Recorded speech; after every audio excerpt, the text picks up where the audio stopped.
to the podcast. Welcome, welcome, welcome. Right,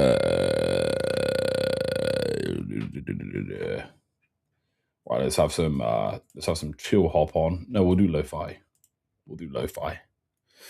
All right, welcome guys. Welcome to the pod. We are live. Live. Hi, Jake. Hi, people. Oh God, voice break. What a great start to the morning. Hi, people. That's happened to me like 3 times. I finally reached puberty. Get in there. Hi, people. Hi. Sorry, it's just like puberty, bro. What I would give for a natural testosterone increase right now. I pay money for it. Bro, I'm trying to put on some music, but the music is just not loading. Does not like it. We are definitely live, aren't we? Yeah, it's not like restream glitching out. No, yeah, we are. I'm just checked. All right. Cool. Okay, let me just pop it in the group chat that we're live.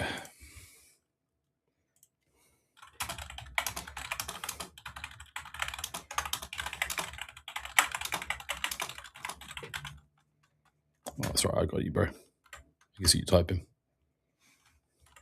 I was just going to put we are live in full caps. That's right, I got you. Right. Wow. Sorted. Right, okay, cool. Let's do this thing.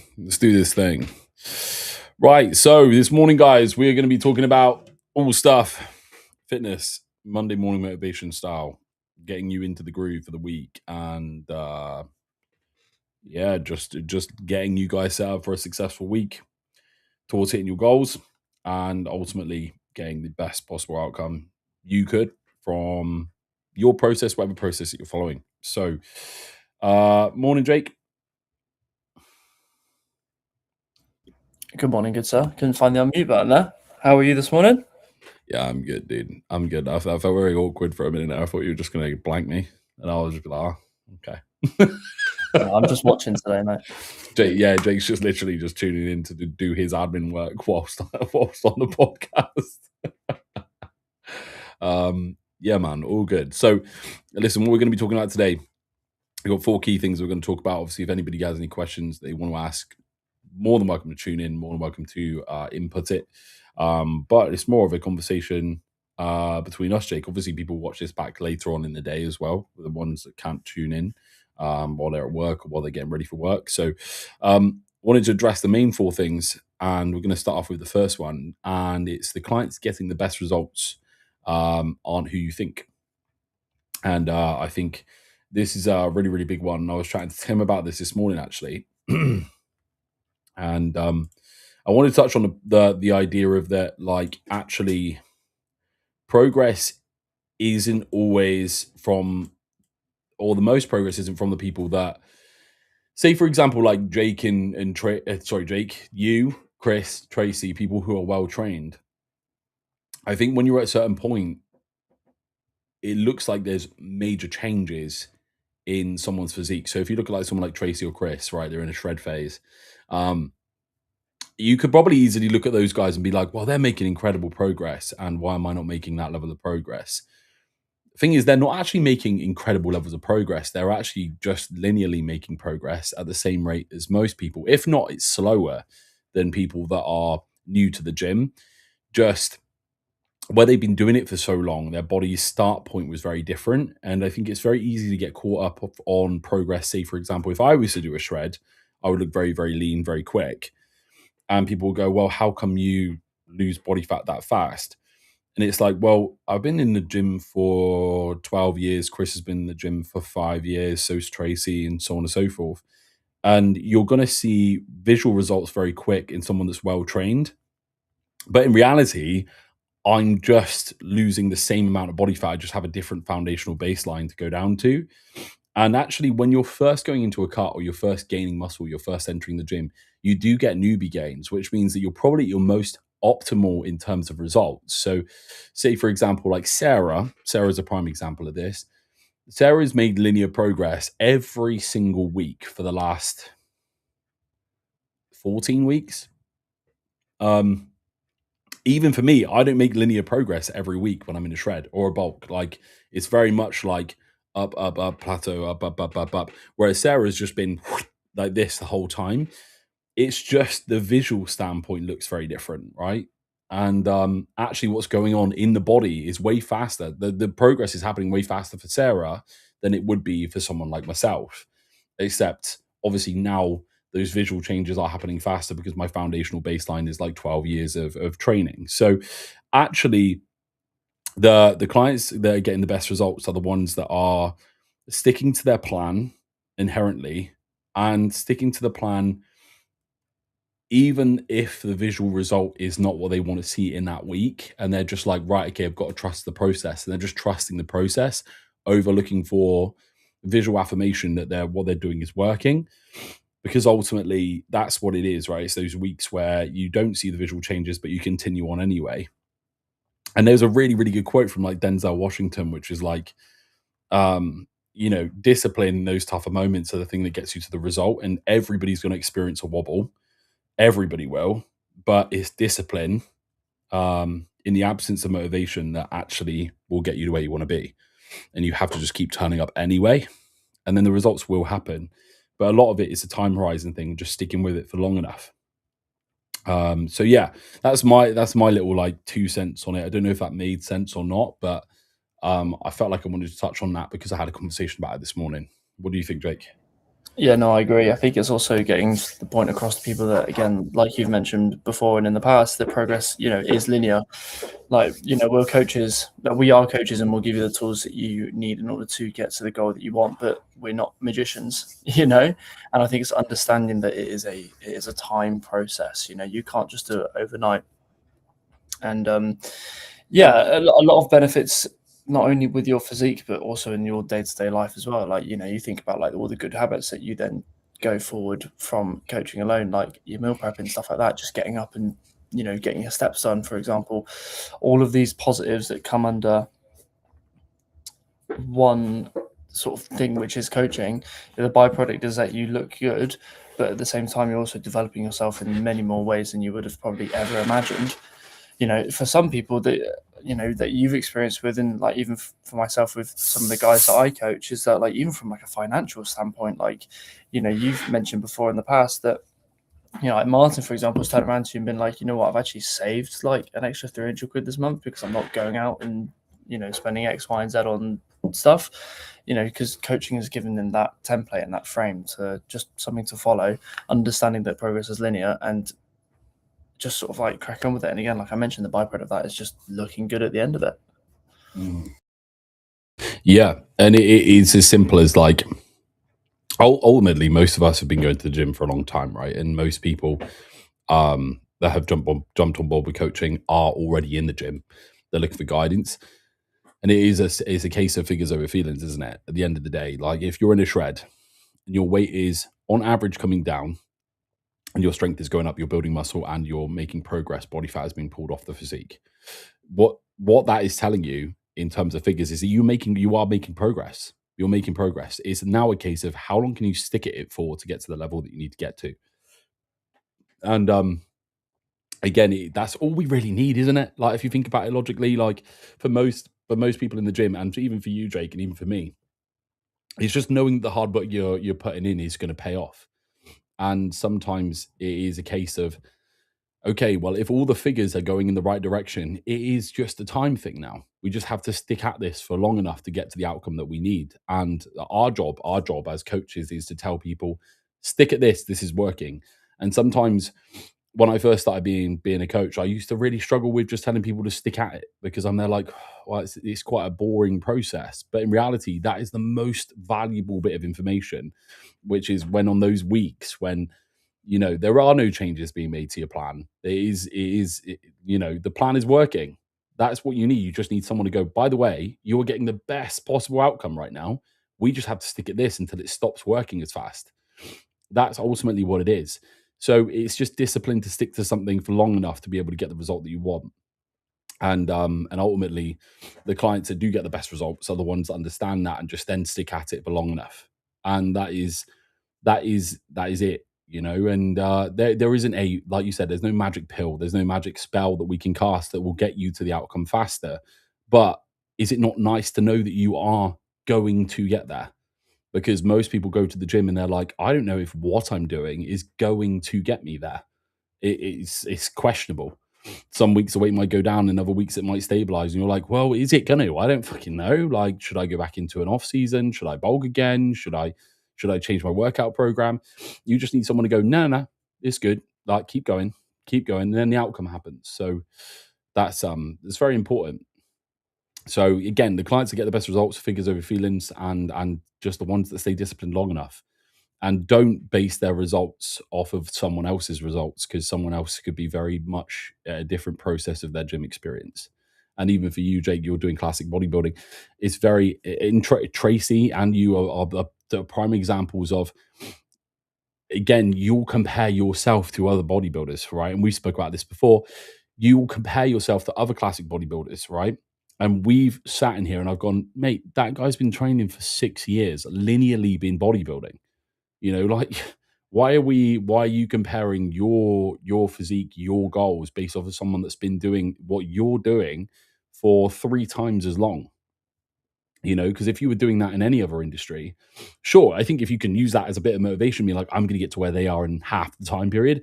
Okay, cool. Use that as inspo to be able to drive forwards. But also, you've got to be aware of it. You've got to be at least some point aware of it to go like, hey, you know what? Maybe I don't have the right yet to compare myself to this level. It's the same as me. I can't compare myself to men's physique Olympia competitors because Ryan Terry's been doing it for 5 times as long as I have. So, I can strive to that, but equally I can't be, basing my progress off of Ryan Terry's. So it's just understanding that, isn't it? Yeah. So that moves us on to the things we never say to a client's face, but they need to hear. This is a big one.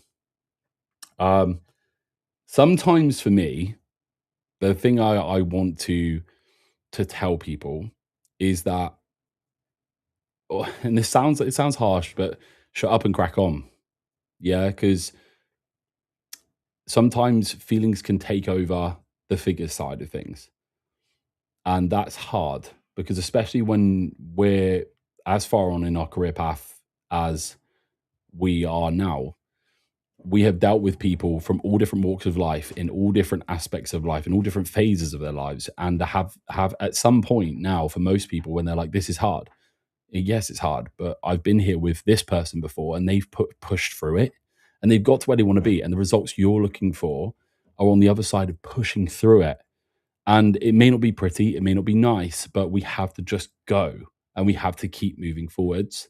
And it's hard because for me, I don't want to diminish or take away from the hard points from that individual, because again, you don't want to downplay it because it's something that means a lot to them. But the ultimate outcome is persevering through. And I think, the biggest thing today, a lot of these questions are answered by just staying disciplined in those harder moments and almost understanding from myself. I've been through so many situations in my gym life where I've been there like, this is fucking shit. Even in my business, like, this is fucking shit. I don't think that this is for me. But then I've watched a video from someone saying, yeah, we all get to that point. And these are people that are like pro competitors or way further on in the coaching business. And it's like, cool, we've all got to the point where you're at now. We've pushed through it. And I'm like, okay, cool. I just got to push through it then. And understanding that and almost taking control of your feelings and going, right, this is hard. And I do want to quit and I don't want to do this, but I'm just going to persevere through. It's like a gate of entry to the physique that you want or the lifestyle you want. You have to be able to, there's a wall in front of you, like the runner's wall in the marathon. It's there. How many people get to that wall and still continue to run on anyway? And those are the people that finish the marathon and they feel great. Okay, cool. You've encountered your first wall. There will be many walls. There will be so many walls. But the more you can acknowledge that actually anytime you hit this wall, it's a case of go harder, not pull back, the more results you're going to get. And that's hard to be able to relay over to people because, again, you don't want to offend them. I don't want to offend my clients. I don't want to take away from the struggles they're going through. And I want to listen to it. But ultimately, it comes down to that simple thing of like, okay, cool. This is the hardest fucking thing you've ever experienced. Keep going. It's not going to get any easier, but you will get a positive outcome and you'll start to love that. And the next time you hit it, it'll become easier. And the next time you hit it after that, it'll become easier, and so on and so forth. You know? Yeah, no, I get you. Yeah, no, 100%. And I feel like a lot of the information that we're talking about today speaks to me, definitely. To be completely honest with the audience, because I think honesty is key. I had a bit of a flit over the weekend, didn't I? To a point where things got hard, and it was like, oh, I want to move out and stuff. And I've always had the ambition from when I was, young to move out. Like I've always wanted to. No disrespect to my mum, her cooking's not great, but I've always wanted to sort of go be like a lone wolf, and then had the realization that I'm not there. And it's just now, the simple answer is just drive hard and keep going and improve as a coach, and get better in that aspect, and get good at a field. I don't think I've ever experienced that in a job before. Had the opportunity to get to that point where you're like so good, where you can just go in and like know at the back of your hand. So why not just push it, with coaching? And to say how, like, even in the last 6 months, how much knowledge has gone up is like insane. Like, we just rinse and repeat that, and then in 2 months, 3 months time, be an even better coach. So yeah, and it sounds niche, it sounds sort of what's the word, oh my god, what's cliche. But it is that discipline, and it does, like you said, it takes one video to watch and see someone else's backstory and be like, holy shit, they've literally come from nothing and now they've got everything. What's the difference? We've mentioned it before in podcasts. We're all skin and bone at the end of the day. We've all got an opportunity there to do what we want to do and do it really well. So why not just fucking hoon it? Yeah. So yeah. I think for you, when we had that conversation on the phone last night about your career path, there were so many videos. Again, when I first started, I didn't have someone to talk to.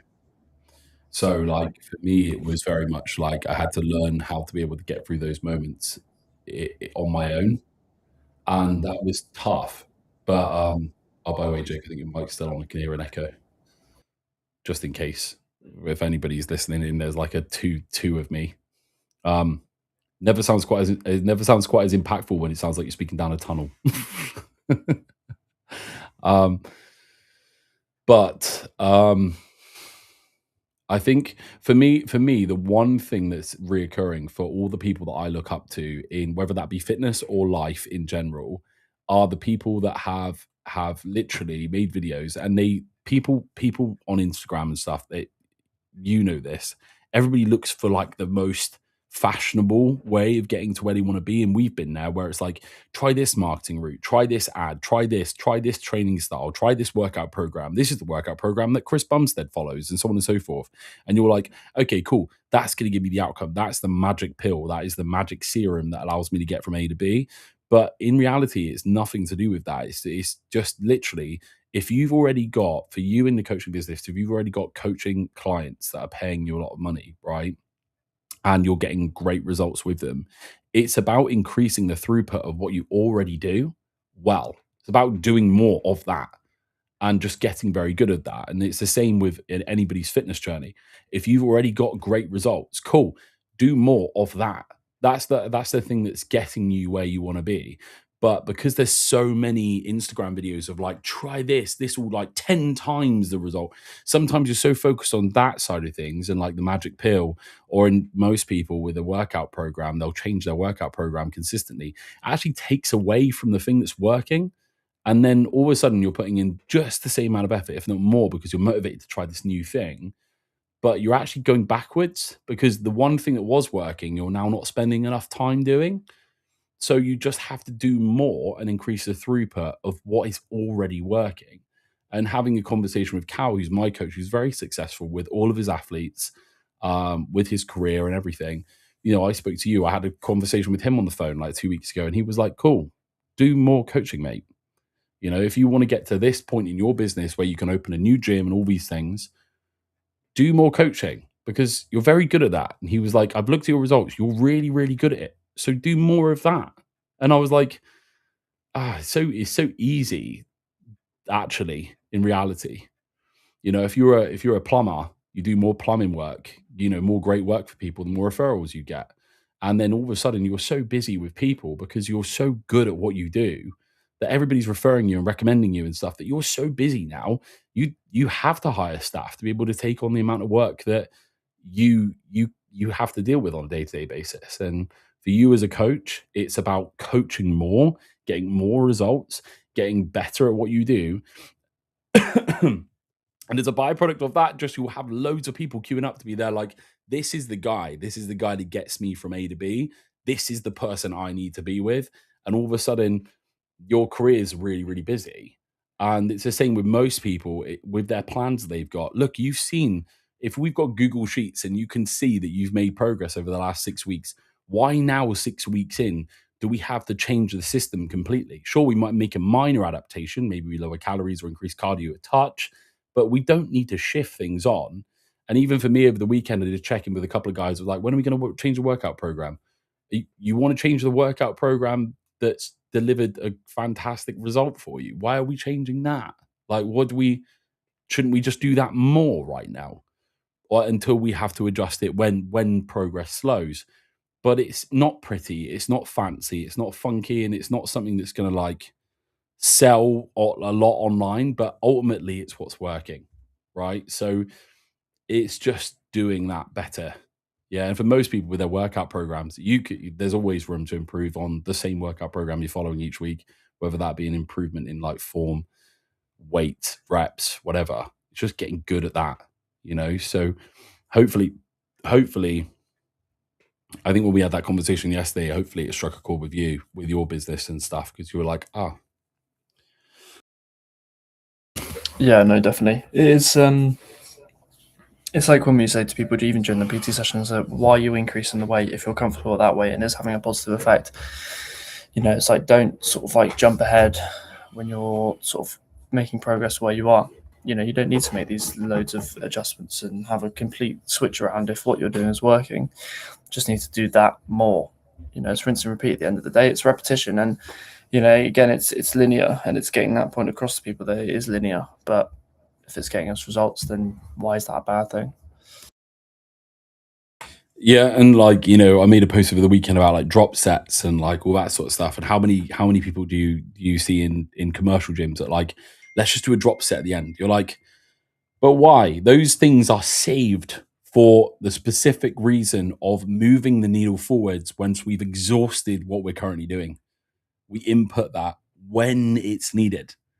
When it's needed. Yeah. But the idea of going harder makes people more inspired. And it's like, go harder in the things that are working currently now until you cannot physically go harder, then apply your myo reps, your cluster sets, your things like that. But in reality, if we're already getting throughput with what we're doing, continue moving. Just, it's not pretty, it's not funky, it's not your Instagram influencer shit.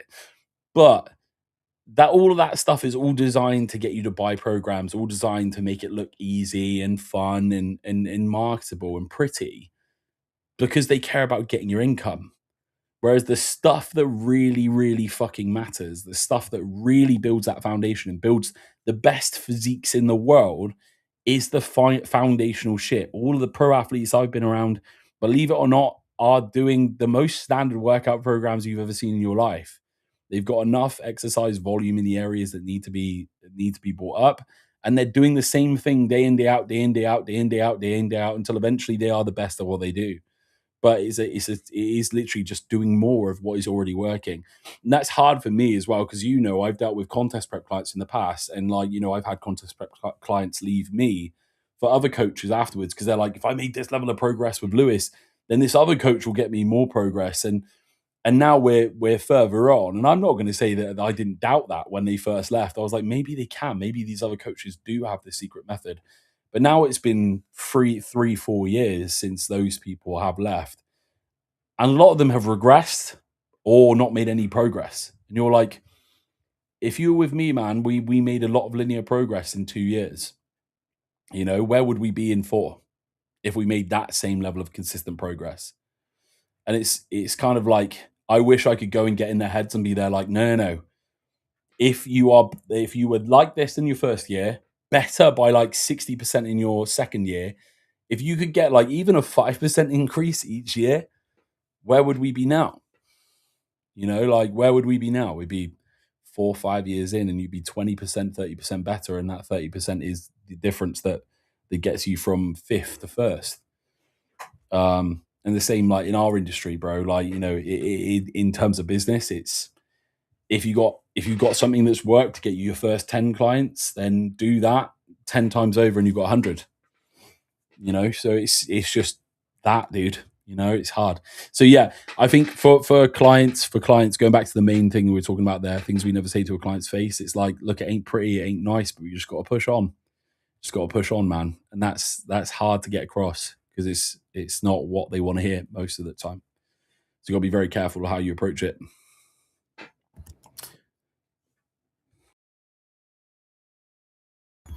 Yes, I agree. I saw you put yourself on mute.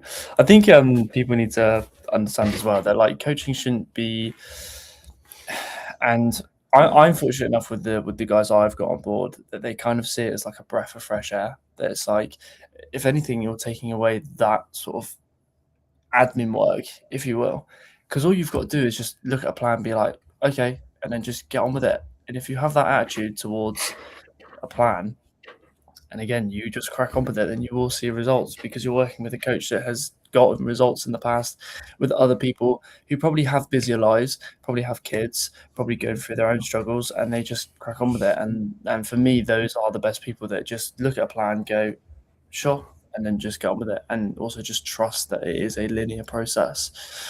I think stuff like movies and stuff, it kind of sells us this idea that like if I just believe hard enough, then I can do whatever I want. But again, it's having a smart approach, and that coach is, like I said, that breath of fresh air.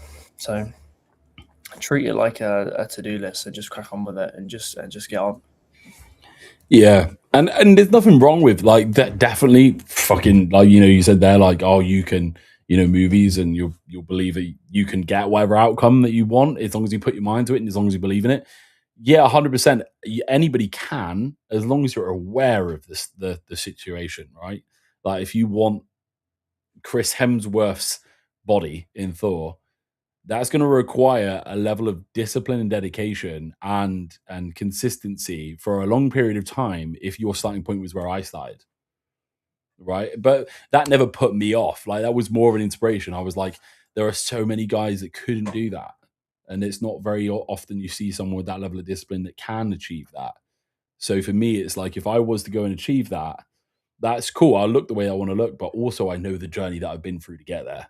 So like, and the discipline that I've had to show to that to be able to get that outcome. That gives me more.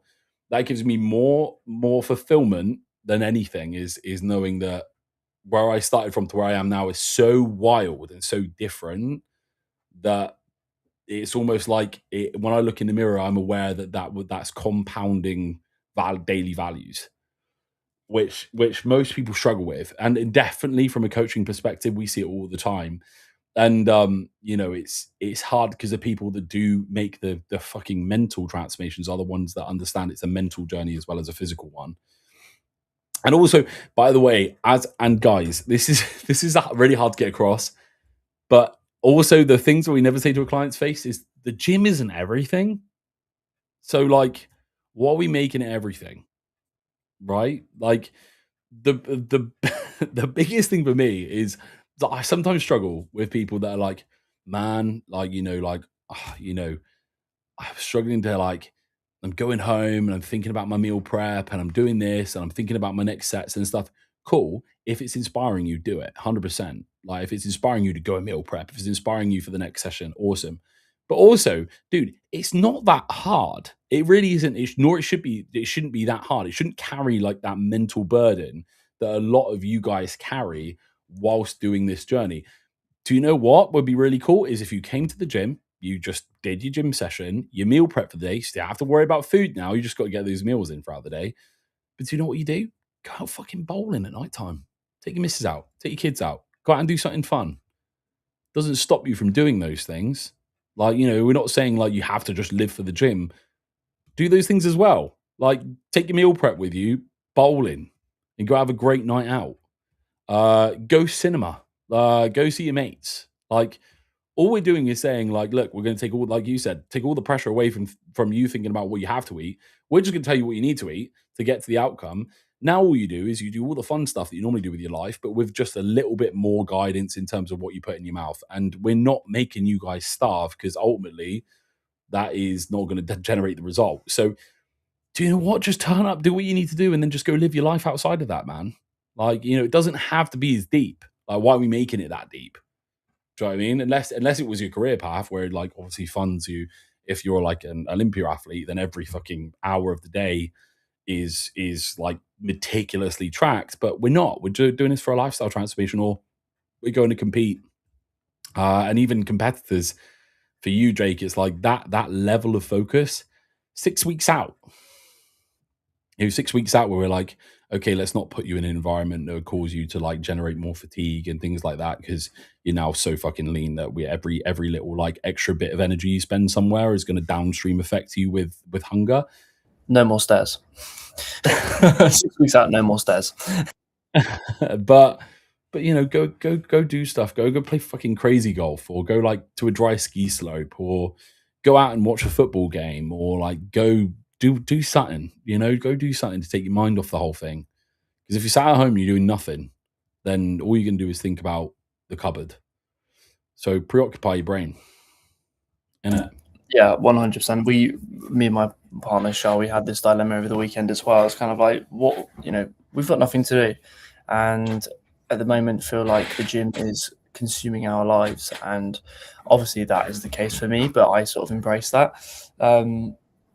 And sometimes people just have those moments where it's like, wow, the gym actually isn't my life. My entire life. I've got the ability to do anything right now. Let's just go for a half an hour walk.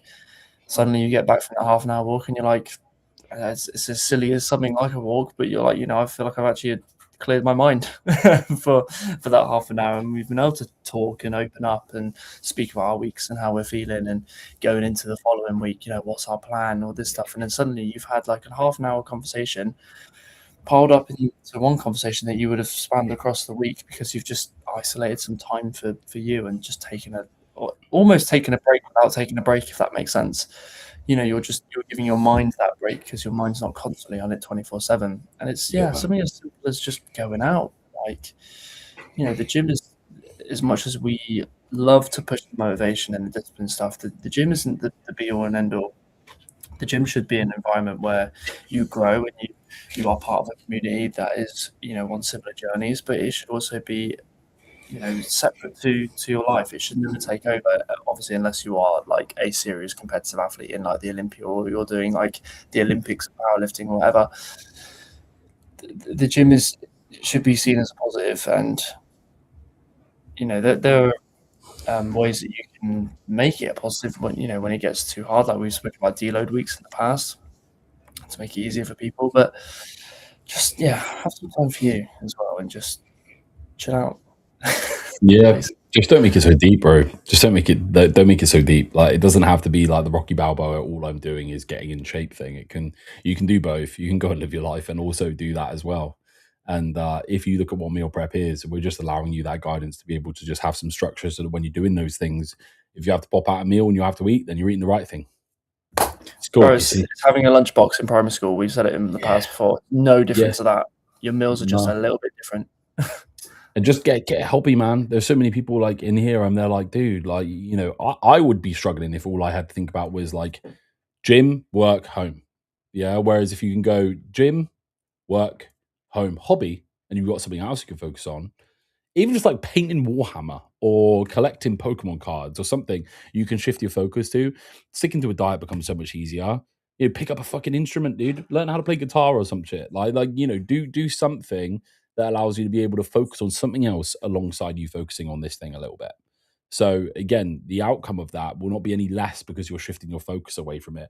And that's something that, like, again, for us in prep, I've been guilty of in the past, where like all I've done for 16 weeks is dedicated to this one moment. And I'm like, when I first did my first prep, I enjoyed it, bro. So I didn't enjoy it, I wouldn't have made it a career path. And I really enjoyed it. But my work was so busy in here with clients and building tribe that actually, without realizing it, my hobby was my work. Right. So I was literally get like 3 weeks out from a competition. I did not struggle with hunger at all.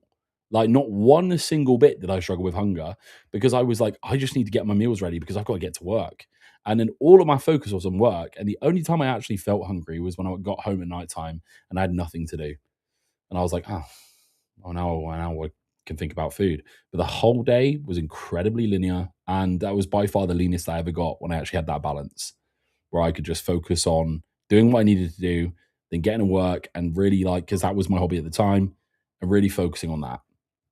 And it became easy, you know. And if you don't have anything outside of this, outside of work to focus on that you're not passionate about, it's gonna get fucking hard. It's gonna get hard very quick. So find something, apply yourself to something else. Go learn a different language. There's so many options, so many opportunities, man. You know, so many opportunities that we could go for here. But yeah, Go watch the football, even if your coach does absolutely hate football with a passion, and reminds you of that every single time you mention it in conversation. yeah, man. Yeah, I mean, go get a good hobby and get a lame one. So let's let's move on to the next question. Let's make a tier list of hobbies, shall we? Yeah, F Football tier, F. F tier, avoid tier, underneath F. What we do if we had to transform in 12 weeks starting Monday? All right, so this is a hard one. I definitely wanted to approach this because this is kind of like I know some people will be asking that. For me right now, I'm making progress in terms of a gaining phase. I'm definitely getting more muscle, which is cool. Definitely noticed that over the weekend, which is sick. So I'm doing the best I possibly could. My goal is now, but I would suppose this question's more in relative to the opposite side of the spectrum. So if I wanted to get shredded now for a holiday in 12 weeks, so Jake, I think for both of us, it would be like that. Yeah, most people want to know about that. What we do to get like in the best shape possible. For me, if I wanted to get shredded from now, what I would do is I would put myself in a moderate deficit of like, I'd be on like 3,200 calories a day or something like that because my calories in off season are really high. I do 20 minutes of cardio a day and I would just weightlift and I'd just let the diet do the work. And then what I do is every week I'd check to see where I'm at. And then if I haven't lost the appropriate 1.5 to 2 pounds or seen a measurement shift, I would then lower those calories accordingly up until a point where I feel like now I'm lowering calories too low. I don't really want to lower my calories any further from that point. And like let's say for example, hunger is already creeping in, adherence issues might pop up if I won't go any lower. I would then increase my output to push my deficit without reducing my food. And I would just stick to the same fucking workout program every single day, probably the workout program that's allowed me to put on the muscle that I've got now. Because ultimately, if that's stimulated that level of growth and I'm happy, then I would stick with that up until the point where progress starts to slow down. I'd make adjustments. As simple as that. It wouldn't be anything funky. I wouldn't be taking any fat burners or anything like that to start with. I would use those if and when it's needed. When calories are already low, output is already high, and I want to pull another lever, I would add that in if I need to. Again, I might not even need to. Yeah, I've gone on holiday and I've been absolutely peeled without the use of fat burners before. I've also been in contest preps where I've needed them. And then, yeah, I would do whatever I needed to do to maintain the muscle that I've got whilst eliciting that body fat reduction, which again would be just a modest deficit and adjust every week. That's literally all I do. It wouldn't be anything like, I wouldn't follow a miraculous workout program that would allow me to lose X amount of body fat. I wouldn't make it pretty. I'd just stick with something that I know I could consistently stick to for 12 weeks. And then I would see a positive outcome off the back of that because I've done it so many times before. And in terms of a transformation, 12 weeks is fuck all. Like 12 weeks is like no time at all. I mean, I know it sounds a lot to some people, but you take the grand scheme of a transformation, which is for some people anywhere from 6 to 8 to 12 to even like 18 months. 12 weeks is nothing, and there's a lot of progress that you can make within those 12 weeks. Again, there is no secret sauce, there's no magic pill. It is just, like you mentioned there, making minor adjustments week by week if you need to, and just following the same thing and just going through with it. And then 12 weeks, you can look completely different.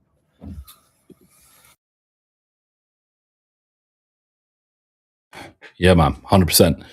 Uh, yeah, yeah. It's you know, I wish I could. I wish I could make it more interesting than that. Like, it sounds really bad, but like, I wish I could, but I can't because that's literally it. Do you know what I mean? It is doing as much as you need to be able to elicit the result weekly, and then just keep going. Just keep going, and that is literally it. I think if I wanted like a really quick result, super fast, I would put myself into maybe an immediate, more aggressive deficit. But even then, I know that the outcome was very short lived, and I couldn't follow that for a very long period of time because I started to lose muscle. So, if I needed to be ready for something in 4 weeks and I wasn't happy where my starting point was, I would do an aggressive deficit, but I would understand it would only be for 4 weeks, and nor would it be maintainable. I'd be doing it for like one specific thing, which is definitely not the way to approach things. You're always better off with a longer time horizon because it means that the result that you get is more sustainable at the end, and you limit any muscle wastage. So that is that. Okay, last one: the lies the fitness industry sold you, and what we're done with.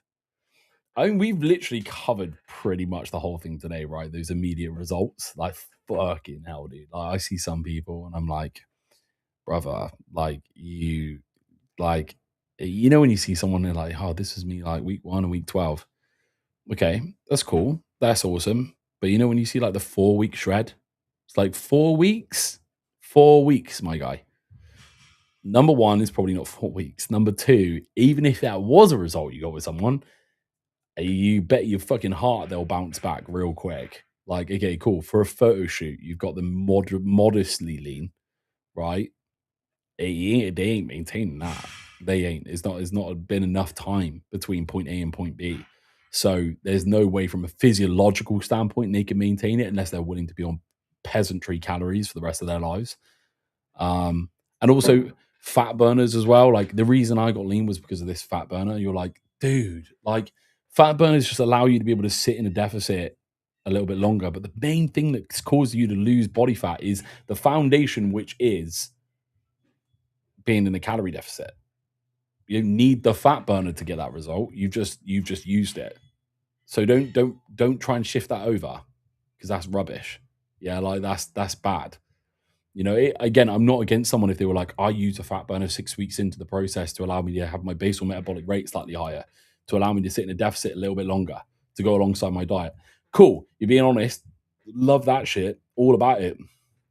But if you're like, the reason I'm lean is this fat burner, oh, mate, I just want to fucking put my head through my phone screen, honestly.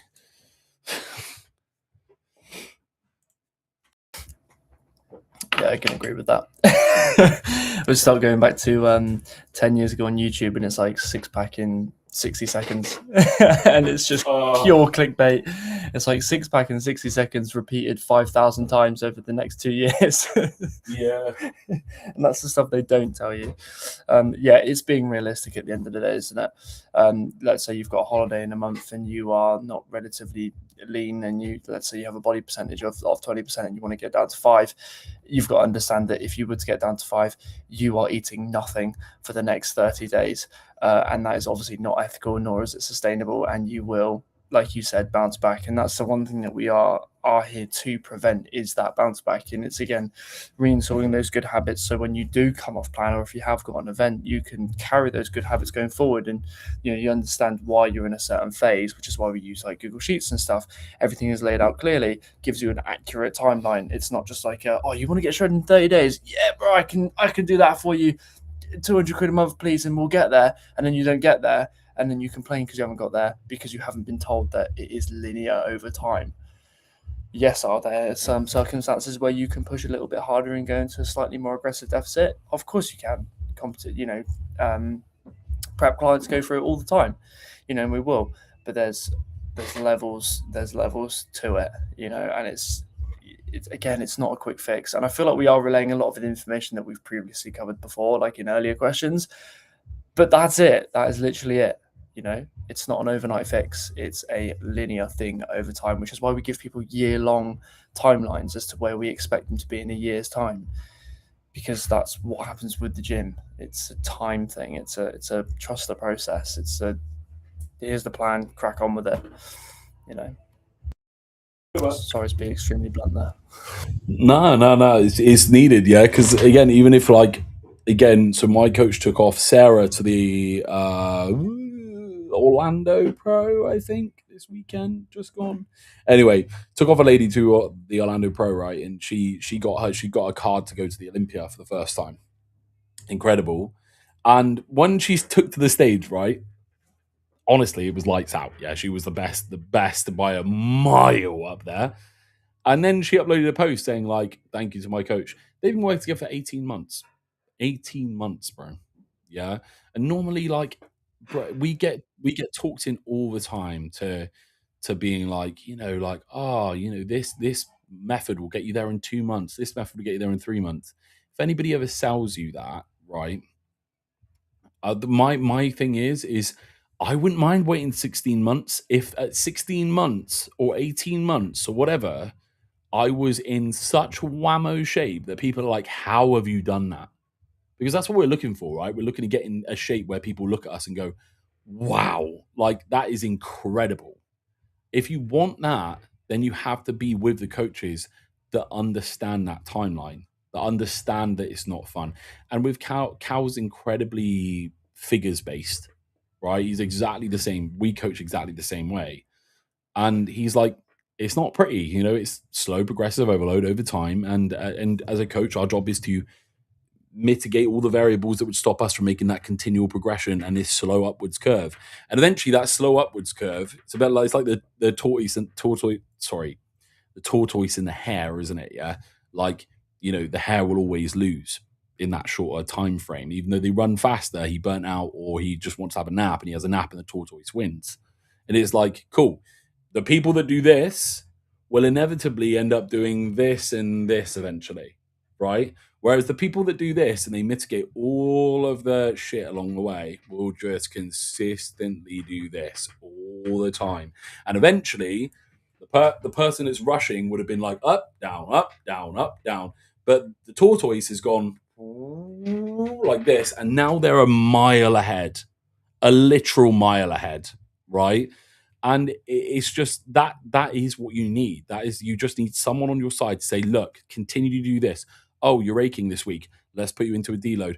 No, you're not going to lose any muscle in that deload. Okay, cool. We need a calorie increase. Okay, cool. We need a calorie decrease, or we need this adjustment to consistently make linear long-term progress.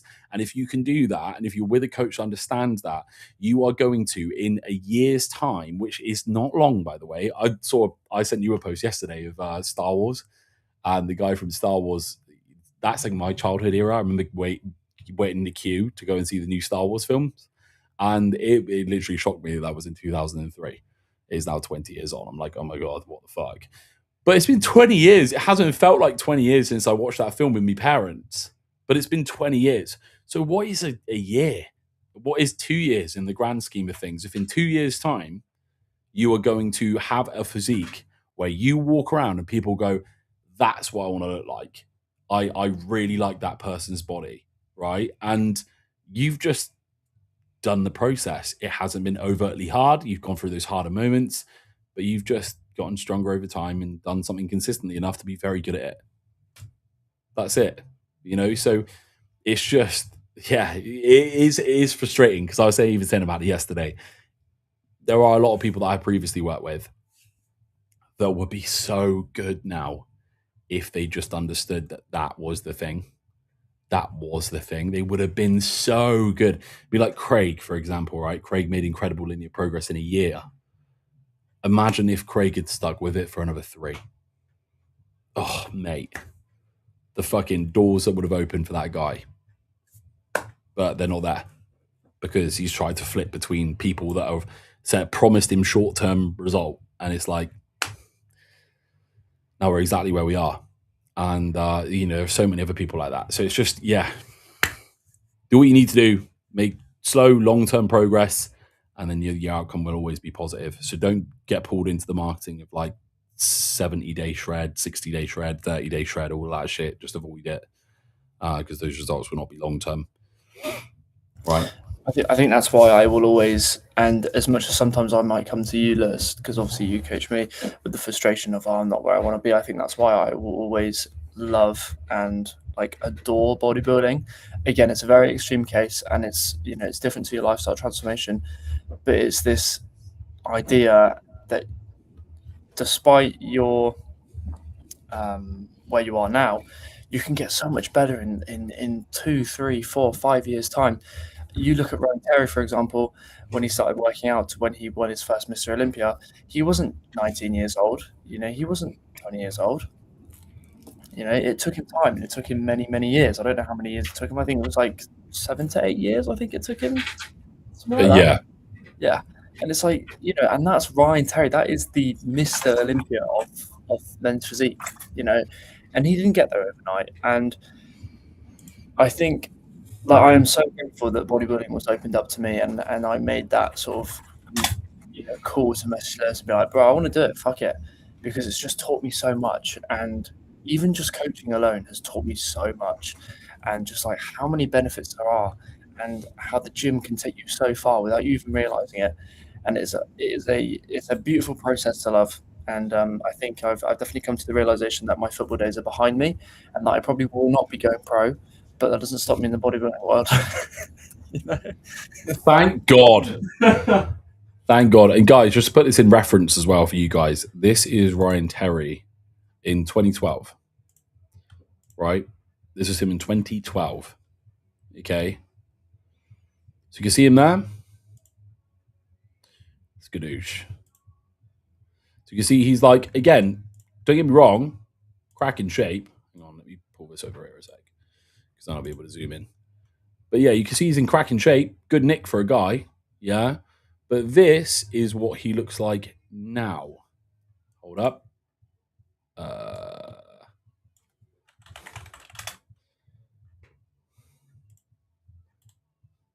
Hang on. Right, so this is what he looks like now. I'll share this screen with you.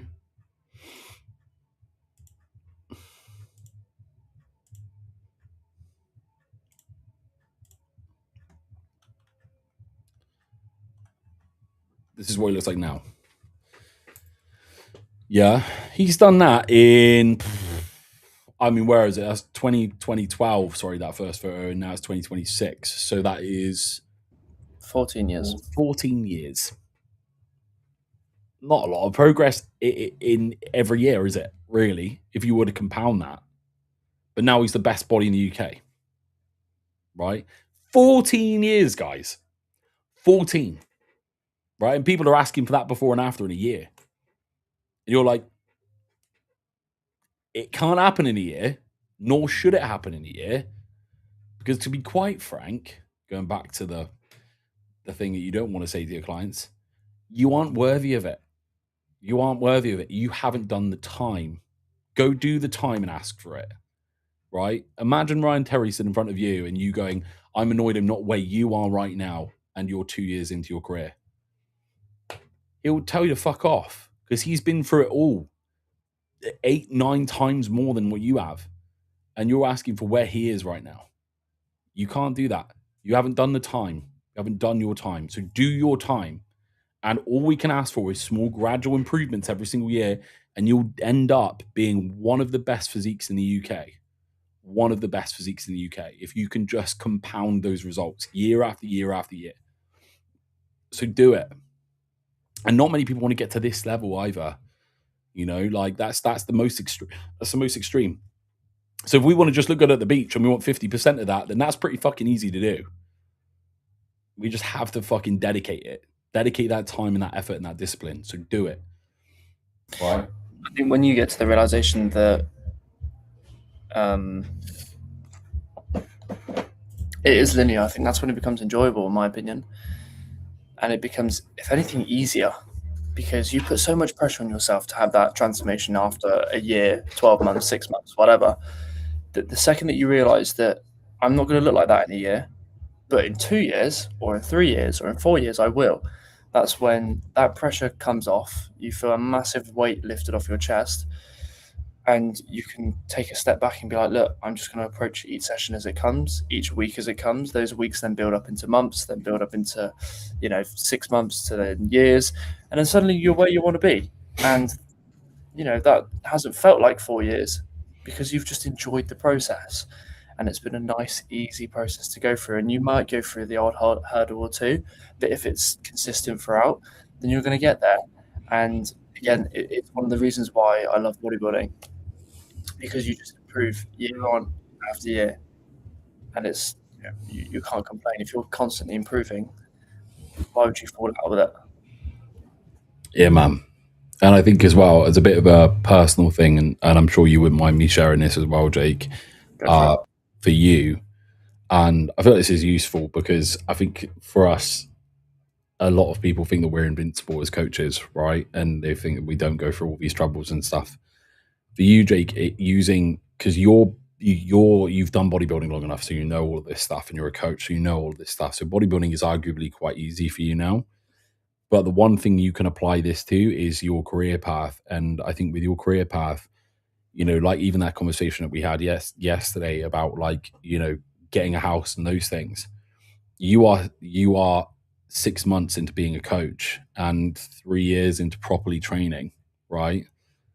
In reality, the things that you want, and this is what I was trying to get across to you yesterday, you they're gonna be there. They're going to happen, but you have to just stay persistent with what you're doing and do it for long enough so that you can say, I've earned this. Whereas when you're 6 months in, brother, when I was 6 months in, I was just trying to make ends meet. And that was not having a house, that was not having those things because I knew I hadn't done the time yet. And all the people that you look up to are all people that have been, I mean, I've seen you watching Alex Hormozy videos for a long time in here for like tips and tricks and bits and bobs. And he's great as long as you're aware of how old Alex Hormozy is. He's 35, 36, right? You're 22. So like, of course, Alex has got all these amazing ideas and all these incredible things, but he's done the time and he's done them long enough. He's also made a lot of shit decisions too. He's also done the wrong things and he's learned that those are the wrong things and these are the right ones. And he's learned that for him over time. And for you, it's a time horizon thing. It's like, how long could you persistently just get better as a coach for? And then inevitably 3 years in, which, by the way, the first time I was even saying to Mads yesterday after we got off the phone, like, one of my mates, Steph, who works in finance in London, right? He's only just got his first house with his partner. He's 30. And the first time buyer of a house is like 31, 32 now. And it may not be pretty because most of us all want a house straight away. But the one thing that you do want to do is fund that house and fund your life based off of something you're truly passionate about, because then you'll have this amazing thing that you have to look at and go, wow, that is a byproduct of my career choices. But also you're not going to bed every night dreading to go to the one thing that's allowing you to have it. So you can go to bed, you can wake up and go, I cannot wait to take this person to this show, to work with this person today. Oh, I've got a photo shoot with this person, and this person just sent me a really nice message and all this sort of stuff. And it makes you wake up and you're in this place that's funded by you doing this incredible thing that you do for a living every single day to help other people build their confidence up, to help them achieve goals they never thought was possible. And you're in the place that you've dreamed of too. But you've got to do the grafty bit first, because you can't have something like that level without putting the work in to some degree. And there are always going to be those cases, even some of my mates, that like the nepotism babies that ultimately their parents have helped them fund their house. And you'll always hear, of people in their early 20s that have got houses and stuff. And they're like, oh, and you're like, that's not funded by them, dude, because there's no way they can. And if they can, they're a very, very, very small percentage that have been fortunate enough. And a lot of that is fortunate enough to be able to be where they are. But we don't have that level of fortune, bro. So that means that we've got to graft it. We've got to get good at what we're doing so then we can advocate it. And we can say to the world, we want a house. And the world gives it to us because it knows you've done the time. So just, persistence, man. Persistence. And you're going to be a very good coach, man. Like, you're so on it and you're so positive and you're so great around people. Like, I can imagine you at shows being with clients and you'll be there like the most light bulby coach in the room, helping them get on stage, feeling their best. And you know how much stage presence matters in those environments. And you're piping them up and you're like, you've got this, man. And they'll go up there and they'll come off and be like, Jake, mate, I never thought I'd be able to do that. And you're like, yeah, man, like we've done it. And you'll be stood there and you'll feel so fucking good because this person who was mega anxious at the beginning has now done the most unlikely anxious thing they could ever imagine to do, which is stand on stage in front of 400 people in their board shorts or in a bikini or whatever. And they've put themselves in the most vulnerable position they've ever been in, and people have cheered for them. And they'll be like, I've never experienced that before in my life. You know, these are kids that guys, kids, whatever, that have maybe always suffered with body issues that you solved for them, and now they're different people. And it's like, that is the most incredible fucking feeling, dude. You know, and if that allows you to fund a house, fucking, you know what? There's no, you're living the dream, mate. You're literally living the dream. You're giving back to the world, and the world is giving back to you, and it's just this equivalent exchange. You know, so you just gotta fucking beeline it, and there are gonna be those fucking walls in your way. Go harder. Don't back off. Go harder. Bust. Fucking put your head through the wall and be like, fuck off, and then keep moving and keep going forwards, man. And you'll get there. And you'll bust through that one wall and you'll be like, oh, a house. And you'll bust through the next wall and you'll be like, oh my God, I could go on holiday with everyone. Bust through the next wall. I'm suddenly going on all these trips abroad with all my athletes that are doing really, really well. And then you'll probably will end up having the same conversation in like 7 years time. You're like, I just can't quite get the top 3 at the Olympia. And you know what? I want to bin it off. And then they'll be there like, Jake, dude, there are 20 people in the whole world that can get there. Like, you know, and you're the one person that can provide that, you know, so hammer it, bruv. Take that away from you as well, guys, for the people listening, and apply it to your own lives as well, your own careers, your own transformations. Very good advice.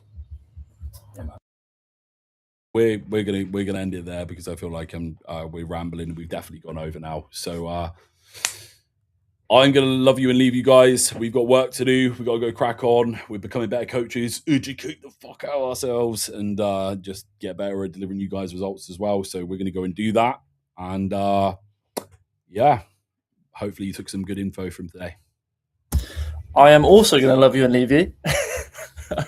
And yes, we're going to go away now and get fucking better, baby.